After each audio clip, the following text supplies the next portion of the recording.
I'm like Brad Mondo's like screaming and crying and throwing up right now. And we stand like Gucci, Gucci, Louis, Louis, Fendi, Fendi, Prada. Them basic bitches wear that shit, so I don't even bother. Gucci, Gucci, Louis, Louis, Fendi, Fendi, Prada. Hello besties, it is LBtwink and welcome back to my channel. About a year ago, I dyed my hair and you guys saw that when I did the split. Half green, half black. That's kind of been my gig this past year. You know, this past year, we've kind of been through some shit. There's a couple things that have really affected me this year that I really just haven't openly like talked about on YouTube. Today is the day that I just get these things off my chest because you know what? My channel is a safe space for me to come on and honestly be myself. I honestly lost a lot of that this year, whether it was stuff I was like nervous to talk about it, whether it was stuff I was told that I shouldn't talk about, whether it's just been stuff that I wasn't ready to talk about. I find a lot of healing in coming on YouTube and honestly just like speaking my mind to you guys. September 28th, 2021 is a day that we are starting a new era. Like it's been affecting my creativity, kind of keeping these things on my mind. Without further ado, I went to Target yesterday and I picked up, don't kill me guys, I picked up some box dye. I haven't used box dye on my hair in years, but literally this is from Target. This was some $10 dye. We're going all black. I mean, like my edgy phase right now. First things first is we gotta do some mixing, and then I believe some shaking.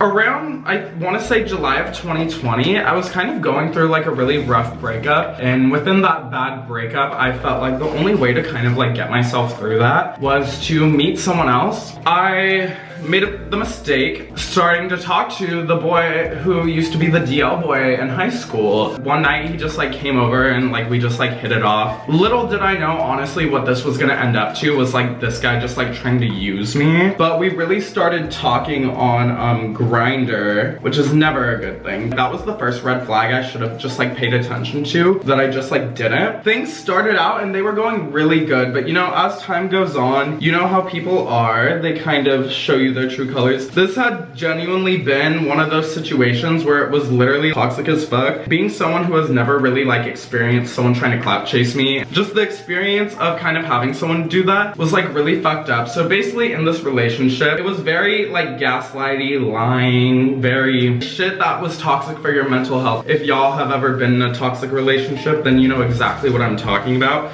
I literally got cheated on. The thing was like he gaslit me for the longest time into thinking I was crazy. I caught him on Grindr multiple times, and to make the situation worse, he was literally cheating on me with like another YouTuber. And it was honestly Cole Kerrigan. I don't give a fuck. I'm just gonna name drop. And I'm pretty sure Cole Kerrigan knew and then also didn't give a fuck. I really don't want to go back to like those specifics because I feel like I very much so have like moved on him being in my life. There were many times that like he would do something toxic and I would forgive him because honestly your boy is a very forgiving person. Not anymore. No. I have learned very much so how to protect my energy a lot better since last year, but the situation that really had me messed up, one of my friends last year, and this was a very, very close childhood friend of mine, ended up passing away, and on the day of her candle lighting I went, and then when the candle lighting was over, I go on TikTok. We had made a couple TikToks prior to like when we had just broken up. It was literally like a day, 2 days, like I shouldn't have done this. I had ended up duetting a TikTok, kind of like just like calling him out on it. I wasn't on my phone that day of the candle lighting. After the candle lighting was over, I went on TikTok. It kind of went viral. So he ended up making public comments about my HIV status, and he also ended up doxing me, which if you guys don't know, last year in 2020, I had to move twice because of getting doxed. That in itself was just like a lot to kind of like deal with. I just went through a really toxic relationship. That lasted from like July to like December, and it was around the time I could align through it where I started doing Twinky Couture. I'm gonna add that little detail in. My brand is gonna play a little part in this, but probably not in the way that you guys think it is. If you aren't with someone who's giving you the world and just treating you how you deserve to be treated,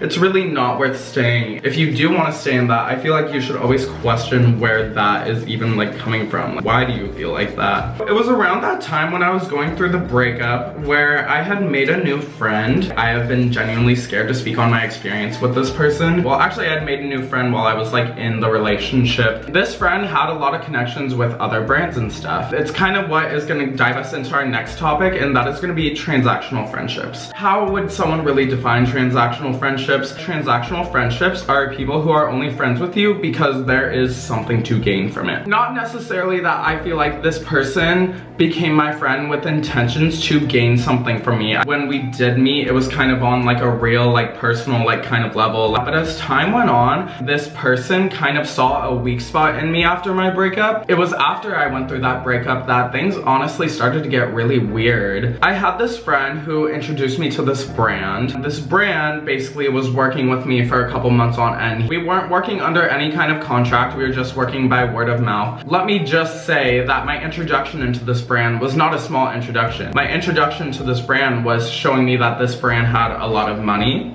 had a lot of power. Naive me didn't really think much of it. As time went on, I kept working for this brand and I kept doing promotional posts for them, and it was mostly on Instagram that I was doing this. Of course, I'm working with a brand consistently monthly. They're gonna want to sign a contract. So, and this goes for anyone who is ever thinking of like influencing, or if influencing is something you kind of want to get into. When contracts get involved and you're like me and you don't have a manager, read that shit. I can openly talk about this because I never signed a fucking contract. People are gonna try and take advantage of you in this industry, and that's kind of basically what I think was pretty much going down with me. Eventually, they brought up how they wanted to sign me onto a monthly contract. As an influencer, that sounds like something that's normal. It is normal, like brands do that. What this contract was supposed to be for was 1 Instagram Reels a month and 2 story posts. That's what it was gonna be, and they were gonna pay me a flat fee. Again, all I'm doing is making 1 Instagram Reels and 2 story posts. I get the contract, and the contract is 15 pages. Me just being not knowledgeable about any of this, I hit up my creator friend. I'm like, hey, can you help me go over this contract? I go to this creator's house. I start looking over this contract with them. I was asking them questions because like the first thing that threw me off was like this contract said I needed insurance. Let's keep in mind that a contract is an agreement between 2 people. We were starting to go through the contract, and there was a couple things that I was just very like thrown off about that I had like mentioned to my friend. This could have been a coincidence. Genuinely, I think it's not, because this person was very adamant about helping me go over this contract. Their manager is calling them, and I'm sitting in the house, and they come up to me and they just kind of throw me on the phone with the manager, and they're like, oh, ask any questions that you have. And they were basically telling me everything in the contract was normal.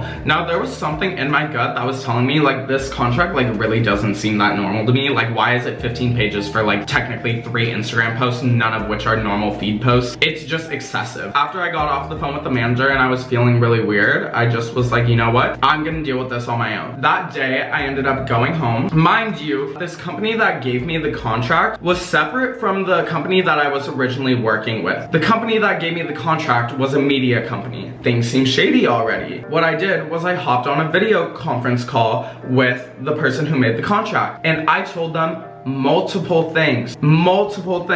I don't need insurance for this. All these little small things that were in this contract. And let me give you guys a couple examples. One thing that they threw in this contract was something about Twitter. We had never talked about anything about Twitter. Why is Twitter on here? Ownership of content. Any content created by influencer in connection with this agreement shall either be owned by company or company client, or licensed to company and company client. Company or company client shall have the right, among other things, to edit the materials at its discretion, to incorporate any part of my likeness in the materials, to use, duplicate, exhibit, broadcast, and distribute the materials, and to license others to do so in all media now known or hereafter devised. I waive any right that I may have to inspect or approve any part of materials that incorporate my likeness. Sorry for the shitty lighting, but I feel like I left out a really important detail. They wanted me to do all of this for $350 a month. And that wasn't even the first time that we went over the contract. That was in the second one when I asked to raise the rate over like multiple things. They only raised it $50. $350 to use all of that. Anyways, back into my spiel. You know how they say people in Hollywood will sell their souls to the devil? I didn't know this at first, and I feel like other people wouldn't know this either. Basically, when people sign their soul away, it's because a company owns them. Pay attention to who you really think some of these creators are, and if everything they're doing is an ad. Really think about if these creators who you think are very genuine are being genuine to you. Everything is kind of an ad, and that's something that I didn't really want to become. It was around this time with the contract when I started distancing myself myself because I kind of just put 2 and 2 together. And it wasn't until I found this marketing person's LinkedIn that I found this quote on their LinkedIn that basically said ownership and content, something to watch out for. It was in that moment I kind of put everything together and realized I had one of my friends setting me up to try and get scammed. And really looking into this media company, this brand only associates with a couple people. That was another really traumatizing thing that happened. I know that story was a bit all over the place, but I'm kind of just like jumping out from the bottom of my mind, and kind of like really what I feel like had me fucked up was realizing that someone who tried to make it seem like we were such close friends was trying to fuck me over.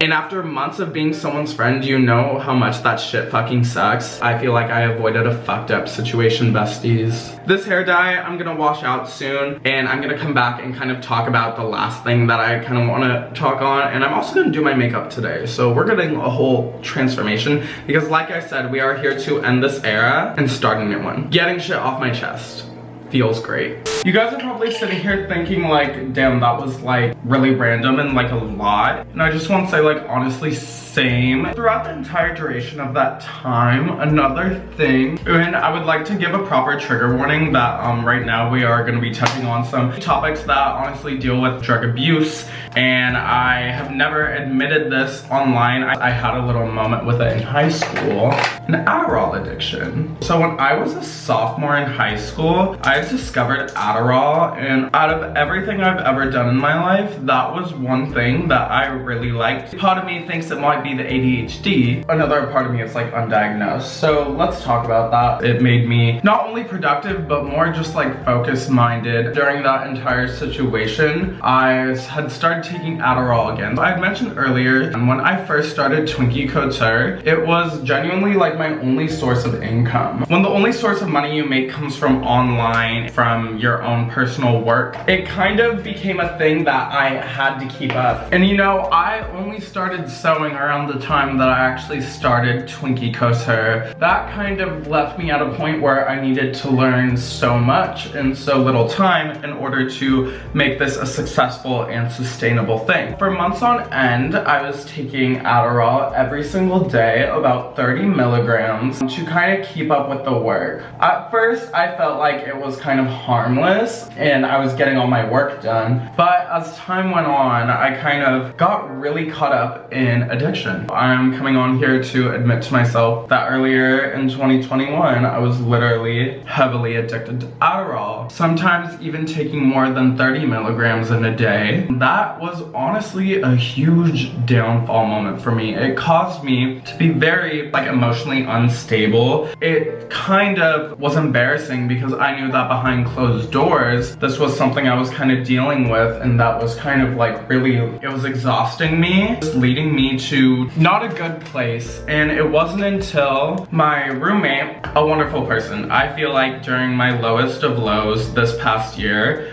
Francis has really been there for me to help kind of support me. Francis is very much so one of those figures who I not only look up to, but is also very close to me like a sibling would be. It wasn't until she kind of brought it to my attention and was like, hey bestie, chill on the Adderall. Constantly creating and having to pump out videos is not only exhausting on your physical health, but it's also exhausting on your mental health. You know, you kind of are who you surround yourself with.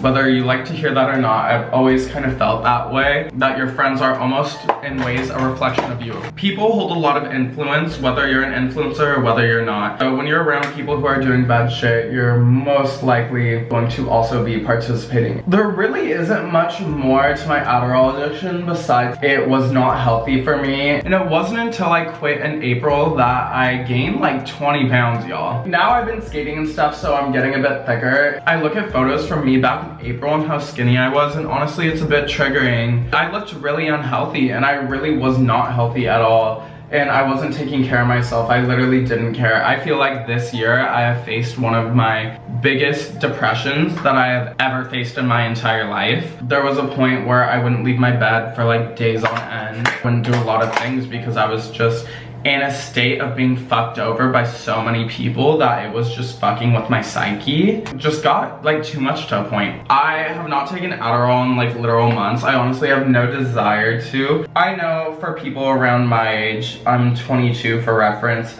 A lot of us are in school and in college and probably use Adderall. I'm not here judging you, and I'm not here saying that what you're doing is a bad thing, because I feel like Adderall could really help the right person. But just know if that's something that you're struggling with, you are not alone in it, and I'm sure there's a lot of people who could relate. A lot of us who are going through shit don't really ever want to speak on it. I've found that the most healing thing that I've ever experienced in life is literally speaking on things. Sharing your story and just letting your mind run free, living your truth and learning from your experiences it's just something that really helps in life. We're built to live and we're built to learn.